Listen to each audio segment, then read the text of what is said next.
नमस्कार दोस्तों। एक बार फिर आप सभी का आपके इस ऑनलाइन प्लेटफॉर्म के ऊपर स्वागत है। आप सबको बधाई। सबसे पहले तो राजस्थान सरकार ने इस बार सेट एग्ज़ाम कराने का जो फैसला लिया है, ये आप सभी को बधाई। और ये बधाई इसलिए भी बनती है कि हमारे यहाँ सेट एग्ज़ाम होने का जो मुहूर्त होता है वो कभी-कभार ही निकलता है, कभी 10 सालों के अंदर, कभी 3 सालों के अंदर। तो वो कभी-कभार बनता है, तो इसलिए हमारे हमारे लिए डेफ़िनेटली ये एक बधाई का मैसेज है राजस्थान सरकार की ओर से। अदर स्टेट के अंदर जो सेट का एग्ज़ाम होता है, वो मैक्सिमम जैसे आप अपने आस-पास एमपी देख लो, गुजरात देख लो, वहाँ ये एग्ज़ाम होता रहता है पर ईयर या उनके जो भी वहाँ की प्रोसेस है उसके अकॉर्डिंग। लेकिन अपने यहाँ ये कभी-कभार देखने को मिलता है। तो और जब-जब मैं सेट एग्ज़ाम का नाम सुनता हूँ, तो मेरी बॉडी की प्रत्येक सेल के अंदर डोपामाइन हार्मोन रिलीज़ होता है। आप सोचिए, डोपामाइन एक खुशी का हार्मोन होता है, क्योंकि मुझे आज भी याद है दोस्तों, जब 2022 का जो एग्ज़ाम था फर्स्ट ग्रेड का, उस टाइम मैंने वो एग्ज़ाम दिया था और मेरा उसमें सिलेक्शन नहीं हुआ था और मैं वेटिंग में रहा था फर्स्ट ग्रेड एग्ज़ाम के अंदर, मेरा सिलेक्शन नहीं हुआ था उसमें। तो मुझे अभी मंथ तो याद नहीं उसका रिज़ल्ट कब आया था, लेकिन उस समय भी जैसे अभी ये फर्स्ट ग्रेड एग्ज़ाम के टाइम जैसे सेट की न्यूज़ आई है, उस समय भी सेट की ये न्यूज़ आई थी कि अब राजस्थान सरकार उस समय शायद था कि अपने 10 साल बाद सेट का एग्ज़ाम कराएगी। क्योंकि लास्ट एग्ज़ाम 2012-13 में हुआ था। उसके बाद राजस्थान सरकार ने वापस 2023 के अंदर अशोक गहलोत सरकार ने सेट एग्ज़ाम कराने के लिए उन्होंने ये डिसीज़न लिया था। तब मेरे को एक उम्मीद, एक होप लगी कि मतलब फर्स्ट ग्रेड का एग्ज़ाम हो गया था। बाकी उस समय रीट-ईट ये थे तो हिंदी इंग्लिश आती नहीं थी, तैयारी उसकी कर नहीं सकता था, फिज़िक्स केमिस्ट्री आती नहीं थी। तो उसके बाद में मेरे पास एक ही ऑप्शन था सेट का, क्योंकि नेट क्वालीफाई करने के लिए अपन को सीएसआर जो लाइफ साइंस का नेट होता है, उसको क्वालीफाई करने के लिए आपको कम से कम 1 साल चाहिए और अच्छे से कोई कोचिंग की भी नीड होती है या आपको ऑथेंटिक बुकें भी पढ़नी पड़ेगी। तो वो तो मेरे पास नहीं था उस समय और हम मानते हैं कि इस लेवल के ऊपर आके हमारे पास 1-2 साल किसी एग्ज़ाम को देने के लिए नहीं होता है। मतलब किसी एंट्रेंस एग्ज़ाम को पास करने के लिए हम इतना अपना मनी और टाइम वेस्ट नहीं कर सकते। तो उस समय सेट का नोटिफ़िकेशन आने को ही था, तो मेरे माइंड में एक ही क्वेश्चन था कि फर्स्ट ग्रेड में तो हुआ नहीं है और उस समय उसके साथ में न्यूज़ ये भी थी कि सेट एग्ज़ाम होने के बाद में राजस्थान सरकार असिस्टेंट प्रोफ़ेसर की वैकेंसी कराएगी। तो मेरे लिए तो अब इससे बड़ा मैसेज क्या होगा? तो मैंने उस टाइम यही सोचा मन के अंदर कि भगवान ने फर्स्ट ग्रेड में इसलिए नहीं कराया कि मुझे आगे चल के असिस्टेंट प्रोफ़ेसर बनाना है। तो मैं उसी दिन से सेट एग्ज़ाम की तैयारी में लग गया था और मैंने तैयारी कैसे की थी वो भी मैं सब आपको बता दूँगा। अभी एक बार अपन पहले इसके बारे में पूरा देखेंगे। तो सेट एग्ज़ाम क्लियर हो गया था। शायद जैसे प्रोफ़ेसर की टोटल हमारी बॉटनी में 70 पोस्ट होगी। उसमें से 1 या 2 स्टूडेंट ऐसे होंगे जो सेट के थ्रू इसमें जॉब लगे हैं। मतलब प्रोफ़ेसर बने हैं जिनका नेट नहीं, जैसे मेरा नेट नहीं, मैंने एक बार दिया था एमएससी के साथ में नेट हुआ नहीं था। उसके बाद सेट में हो गया था। तो मुझे कोई ऐसा कोई इंटरेस्ट था नहीं भी नेट नहीं हुआ एंड वो सेट हो गया। तो मुझे बस जॉब चाहिए थी, प्रोफ़ेसर बन गया और नेट को क्या करूँगा अब? तो इसलिए जिन स्टूडेंट का नेट क्वालीफाई नहीं है, जो आगे चलकर इन फ्यूचर प्रोफ़ेसर बनने की इच्छा रखते हैं, उनके लिए इससे अच्छा मौका कुछ नहीं हो सकता है। तैयारी कैसे करनी मैं आपको पूरा का पूरा बता दूँगा, क्या पढ़ना, कैसे पढ़ना है, आपको फर्स्ट ग्रेड से इससे क्या हेल्प मिलेगी मैं आपको ये भी बता दूँगा।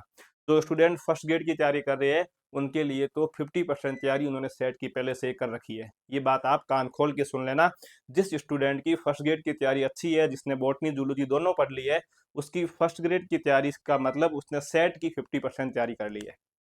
अब इस क्लास के अंदर, इस वीडियो के अंदर अपन फटाफट देखेंगे कि सेट का पूरा प्रोसेस क्या होता है, इसमें कितने गुणा बच्चों को पास किया जाता है, इसके कुल नेगेटिव मार्किंग होती है या नहीं होती है, इसकी कट ऑफ क्या रहती है, इसके बारे में अपन सब बात करेंगे। तो जैसे इसमें पिछली बार कितने कैंडिडेट बैठे थे, अपन सब इस वीडियो के अंदर बात करेंगे, 10-15 मिनट का वीडियो होगा। तो इसके अंदर सबसे पहले मैं आपको ये बताता हूँ कि नेट और सेट में क्या डिफरेंट है ना। अपन सबसे पहले देखेंगे नेट और सेट में। जब बात आती है स्टेट लेवल की, ध्यान रखना, जब स्टेट लेवल की जब नेशनल लेवल की बात आती है, तो नेशनल लेवल के ऊपर एनटीए द्वारा नेट एग्जाम कराया जाता है, जिसे हम यूजीसी नेट कहते हैं। और अगर आप साइंस में कहोगे तो सीएसआर के द्वारा लाइफ साइंस का एग्जाम कराया जाता है। ये तो आपके एनटीए का होगा नेशनल लेवल के ऊपर। जैसे हम स्टेट लेवल के ऊपर आते हैं, जब आप स्टेट लेवल की बात करोगे तो यहाँ पर आपके, जैसे हम राजस्थान के हैं तो हमारे यहाँ पर आर सेट यानी राजस्थान स्टेट एलिजिबिलिटी टेस्ट आया समझ में। तो ये आपके आर सेट हो गया। अब देखो, हमारे यहाँ सेट एग्जाम, मैंने आपको बधाई शुरुआत में इसलिए दी थी कि सेट एग्जाम हमारे यहाँ कभी कभार होता है। तो अब देखो हमारे यहाँ सेट एग्जाम कब कब हुआ था, सबसे पहले मतलब जो सेट एग्जाम पहले हुआ करते थे, लास्ट एग्जाम जो 2012-13 के अंदर हुआ था, उस समय इसका जो ये एग्जाम आपके कराया था, आरपीएससी के द्वारा इस एग्जाम को कराया गया था। आपको आरपीएससी की साइट के ऊपर सेट के पेपर भी मिल जाएंगे इजी वे के अंदर। अब उसके बाद जब नेक्स्ट एग्जाम हुआ, जो आपके 2023 के अंदर हुआ था, ये 2023 वाला जो एग्जाम है, ये आपके ये सॉरी ये जीजीटी है ना, ये जीजीटी है, ये यहाँ पे जी है ना, तो ये आपके बांसवाड़ा के अंदर हमारे राजस्थान की स्टेट यूनिवर्सिटी है। तो जीजीटी के द्वारा 2023 का एग्जाम कराया था सेट का, और यही एग्जाम मेरा क्वालिफाई हुआ था, और इसी सेट के बलबूते पे मेरा फ्यूचर सेट हो गया और मैं प्रोफेसर बन गया। तो ये 2023 में, मतलब 10 साल एग्जाम या कुछ नहीं हुआ। उसके बाद नेक्स्ट एग्जाम 3 साल बाद अभी वापिस राजस्थान सरकार ने कहा कि हम एग्जाम कराएंगे कोटा यूनिवर्सिटी के अंदर। अभी आपने न्यूज़पेपर में देखा होगा, वहां के जो वीसी है उन्होंने बताया था कि हमारे को ये ऊपर से ऑर्डर मिला है, तो इस बार कोटा यूनिवर्सिटी सेट का एग्जाम कराएगी। उन्होंने साथ में ये डाला भी था कि इस बार हम 30 से अधिक सब्जेक्ट को इसके अंदर शामिल कर रहे हैं सेट के अंदर। अब देखो, मैं आपको ये भी बताऊंगा कि पेपर का लेवल कैसा रहेगा और पेपर कैसा होगा, मैं आपको ये भी इस वीडियो के अंदर बता दूंगा। अब उसके बाद ये सब कुछ नहीं है, ये आपको समझ में आ गया होगा सेट के बारे में। अब उसके बाद आप हम देखेंगे कि ये पेपर कितने होते हैं, क्या होते हैं, ये देखेंगे ना। तो अब देखो, आप सेट के अंदर जो होते हैं इसका पेपर पैटर्न क्या, आप ये समझो। सबसे पहले सेट का पेपर पैटर्न क्या है, इसको देखो। तो जब सेट के पेपर पैटर्न की बात आती है, जब सेट के पेपर पैटर्न की बात आएगी, तो इसके अंदर दो पेपर होते हैं, पेपर फर्स्ट और पेपर सेकंड। तो यहाँ मैंने लिखा है सेट में दो पेपर होंगे। किसी भी प्रकार की नेगेटिव मार्किंग नहीं थी 2023 वाले एग्जाम के अंदर जो मैंने दिया था, लास्ट वाला जीजीटी वाला। अब मेरे को ऐसा लग रहा है कि इसके अंदर नेगेटिव मार्किंग कोटा यूनिवर्सिटी कर सकती है, क्योंकि सभी एग्जाम के पैटर्न चेंज हो गए हैं। तो मे भी पॉसिबल है कि वो नेगेटिव मार्किंग कर ले। आप सोचिए कि पीटीटी के अंदर नेगेटिव मार्किंग होना शुरू हो गई, तो बीएड का एग्जाम है, तो इसके अंदर इस बार नेगेटिव मार्किंग हो सकती है, ये मैं आपको पहले से बता देता हूँ। मे बी पॉसिबल है, बाकी पिछली बार नहीं थी नेगेटिव मार्किंग। अब देखो, पेपर फर्स्ट में क्या आएगा, तो हम देखेंगे इसके अंदर आपको टीचिंग एंड रिसर्च एप्टीट्यूड से संबंधित क्वेश्चन होंगे, और इसके अलावा ये जीके है, यूके आ गया, मतलब जो आपके जनरल स्टैटिक के जो क्वेश्चन होंगे, जनरल नॉलेज के जो हायर एजुकेशन से रिलेटिव होंगे, वो इसमें होंगे। उसके बाद में अब इसके अंदर टोटल आपको 50 क्वेश्चन मिलेंगे। ये जो आपका पेपर फर्स्ट होगा ना, इस पेपर फर्स्ट के अंदर टोटल आपके शायद 5 यूनिट है, 10 यूनिट है। इस पेपर फर्स्ट में टोटल 10 यूनिट होगी। प्रत्येक यूनिट में से 5 क्वेश्चन आएंगे, तो आप 10 × 50, ये हमारे हो जाएंगे टोटल 50 क्वेश्चन, और पर क्वेश्चन होगा 2 नंबर का। इसका मतलब पेपर फर्स्ट जो होगा वो आपके टोटल 100 नंबर का होगा। आया समझ में आपको ये? उसके बाद आ जाओ पेपर सेकंड में। मैं अभी यहाँ बात करूंगा मेरे खुद के सब्जेक्ट लाइफ साइंस के बारे में। बाकी जैसे कोई आर्ट्स स्ट्रीम से है तो उसका हिस्ट्री हो जाएगा अपने अपने पीजी के अकॉर्डिंग। तो अगर हम साइंस की बात करें, तो आपके ये लाइफ साइंस का जो सिलेबस है, लाइफ साइंस का जो सिलेबस है, सीएसआर नेट का सिलेबस जिसमें 13 यूनिट आती है, वो आपके सेकंड पेपर के अंदर सिलेबस होने वाला है। इस 13 यूनिट का मतलब है आप अभी जो फर्स्ट ग्रेड में पढ़ रहे हो, बॉटनी प्लस जूलॉजी, ये दोनों इसके अंदर आएगी 13 यूनिट में। तो मैंने इसलिए कहा था कि आपने 50% सिलेबस को पहले से पढ़ लिया है। तो बॉटनी और जूलॉजी, इसके अंदर टोटल 100 क्वेश्चन आएंगे, और एक क्वेश्चन आपके 2 नंबर का होगा। इसका मतलब ये टोटल आपके हो जाएगा 200 नंबर का हो जाएगा ये। तो आपको समझ में आ गया, इसका मतलब हमारा जो टोटल पेपर होगा सेट का, उसके अंदर 150 क्वेश्चन आएंगे, और ये 300 नंबर के होंगे, और इसके अंदर किसी भी प्रकार की नेगेटिव मार्किंग नहीं होगी। तो आपको आया समझ में ये पेपर फर्स्ट और पेपर सेकंड का। अब एक बात और बताता हूँ, आप कुछ स्टूडेंट के मन में ये भी आ रहा होगा कि सर पेपर फर्स्ट और पेपर सेकंड के बीच गैप, कोई गैप नहीं होगा, एक ही पेपर होगा। उसके अंदर शुरुआत के 50 क्वेश्चन 1 से 50 आपके पेपर फर्स्ट के होंगे, उसके बाद ऊपर लिखा आएगा पेपर सेकंड, उसके आगे आपके सब्जेक्ट के क्वेश्चन होंगे। तो आपको ये समझ में आ गया कि पेपर पैटर्न क्या होता है सेट का। अब जब पेपर पैटर्न आपने सेट का देख लिया है, तो उसके बाद हम देखते हैं कि पेपर फर्स्ट जो होता है ना हमारा सेट का, वो आपके जो यूजीसी नेट जो होता है आर्ट्स वालों के लिए, उनका जो सिलेबस होता है पेपर फर्स्ट का, वो सेम का सेम हमारा यहाँ सेट का पेपर फर्स्ट का सिलेबस होगा। अब हम साइंस के हैं, लाइफ साइंस के हैं, जैसे किसी ने एमएससी कर रखी है बायोटेक के अंदर, किसी ने बायोकेमिस्ट्री के अंदर कर रखी है, किसी ने आपके माइक्रोबायोलॉजी में कर रखी है, बॉटनी में, जूलॉजी में, ये सभी लाइफ साइंस के अंदर आएंगे। अब देखो, आपका जो पेपर सेकंड होगा सेट का, उसके अंदर आपके 13 यूनिट आएगी। यही यूनिट है आपके नेट के अंदर दे रखी है, इनमें से जैसे मोलिकुलर बायोलॉजी है, ये आपके सेल बायोलॉजी, ये आपके इन्होंने अलग से तोड़ दिया। और ये फिर आपके सेल कम्युनिकेशन एंड सिग्नलिंग, ये डेवलपमेंट बायोलॉजी, प्लांट फिजियोलॉजी, उसके बाद ये एनिमल फिजियोलॉजी, जेनेटिक्स है, डाइवर्सिटी ऑफ फॉर्म, इसमें आपके एल्गी, बायोटेक्डो, जिम्नो और एनिमल टेक्सोनोमी आ गई। इकोलॉजी आपका इवोल्यूशन है, अप्लाइड बायोलॉजी और ये मेथड्स आपके जिसमें टेक्निक्स आती है। तो मैंने लिखा है कि नोट पेपर लेवल, इसका जो पेपर लेवल होगा सेट के पेपर सेकंड का, सेट में हमारा जो सब्जेक्ट होगा साइंस का, लाइफ साइंस का, उसका जो लेवल होगा नेट के अंदर आपने देखा होगा तो क्वेश्चन आते हैं बी पार्ट के, बी पार्ट का लेवल इसके अंदर हो सकता है। इसका लेवल नेट के जैसा नहीं होगा, नेट से थोड़ा कम होगा। अब नेट से थोड़ा कम है तो हम किससे अनुमान लगाए, तो नेट में जो बी पार्ट होता है उससे होगा। फिर भी आपको थोड़ा अनुमान और नहीं लग रहा है, तो जो पिछली बार जो फर्स्ट ग्रेड का एग्जाम हुआ था, या इस पिछली बार जो जूलॉजी के असिस्टेंट प्रोफेसर के पेपर है, उनमें जो टेक्निक्स के क्वेश्चन आ रखे हैं, या मतलब जो जूलॉजी का पेपर टफ आ रखा है, वो लेवल रहेगा। ज्यादा लेवल नीचे भी नहीं आएगा, फर्स्ट ग्रेड से थोड़ा ऊपर रहेगा और आपके नेट से थोड़ा नीचे रहेगा, मतलब दोनों के बीच का रहेगा। तो मैं कह सकता हूँ नेट के बी पार्ट का लेवल रहेगा इसके अंदर।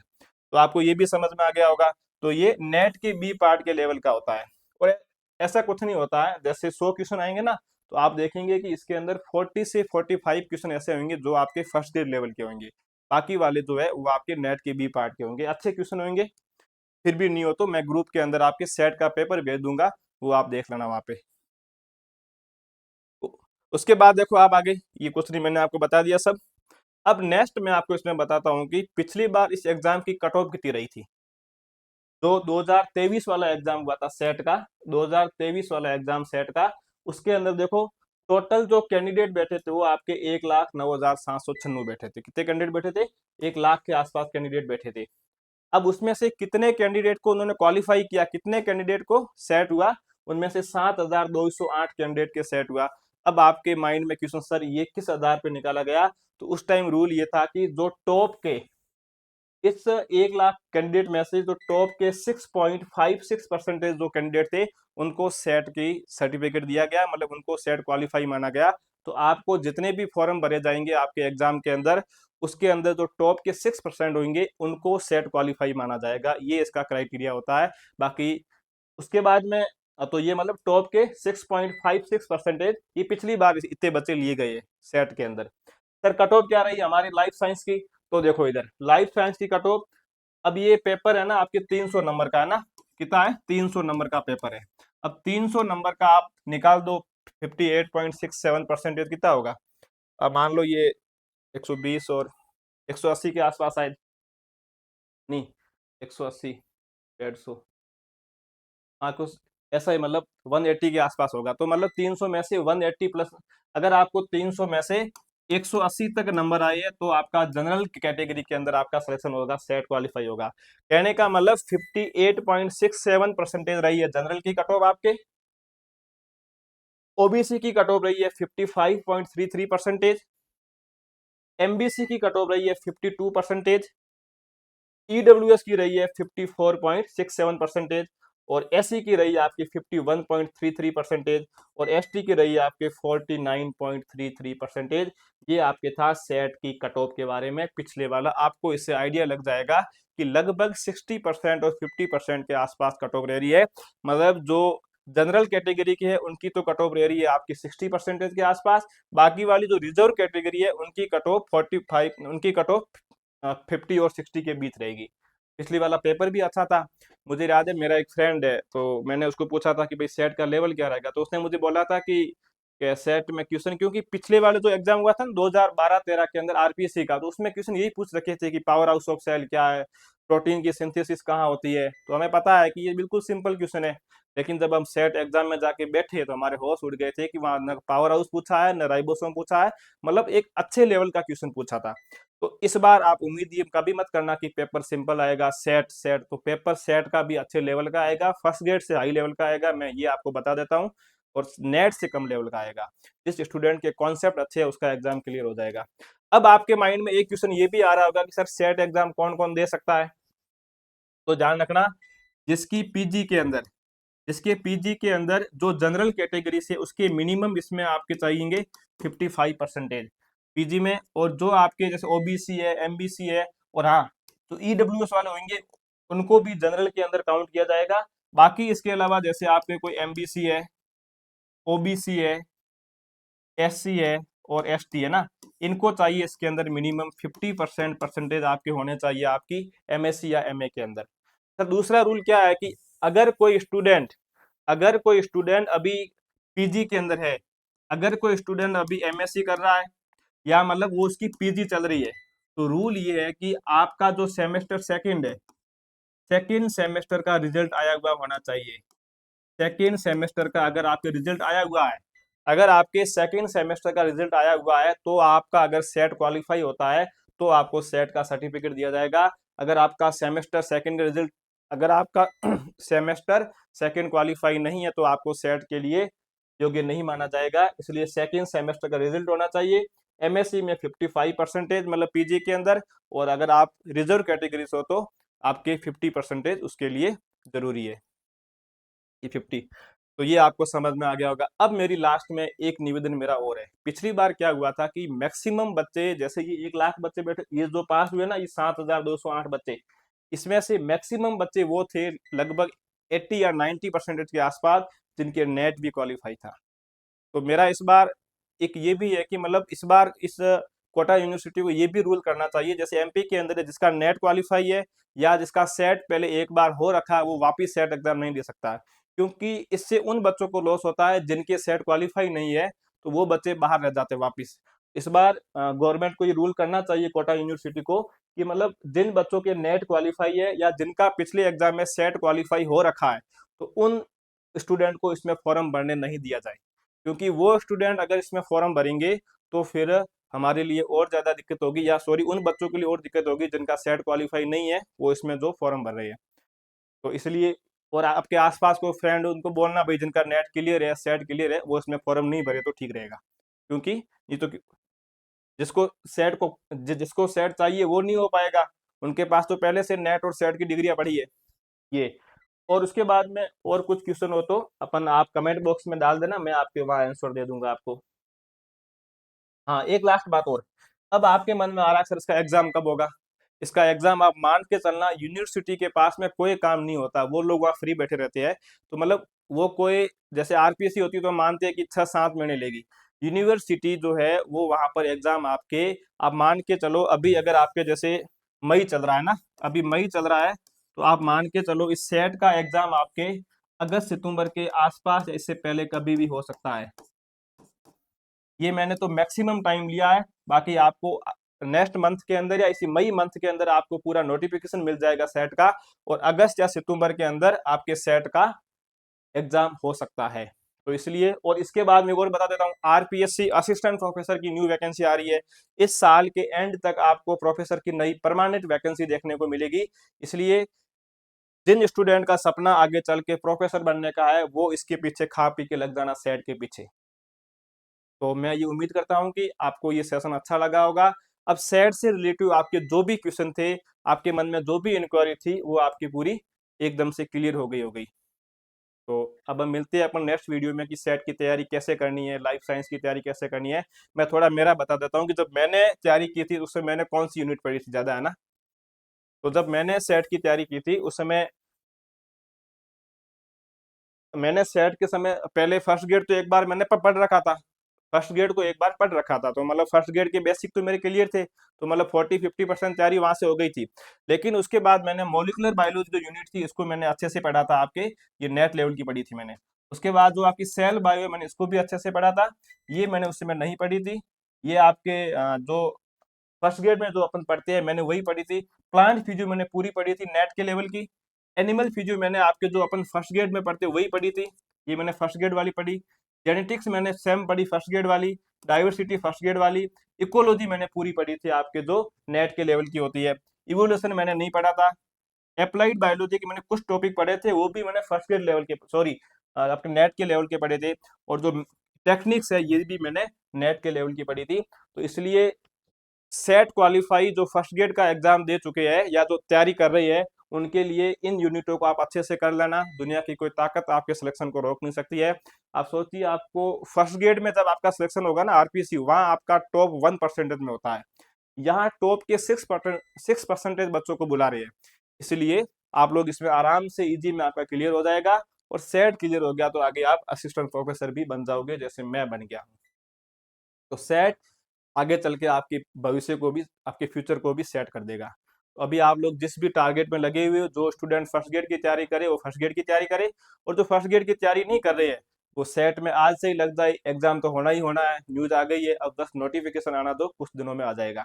अब नेक्स्ट वीडियो में अपन बात करेंगे सेट के बारे में, कैसे तैयारी करनी है पूरा, अपन उसके अंदर अच्छे से बात करेंगे अपन लाइफ साइंस के बारे में। तो मिलते हैं अपन नेक्स्ट वीडियो के अंदर। तब तक आप अपनी तैयारी के साथ में उसको आप कंटिन्यू करते रहिए। Thank you.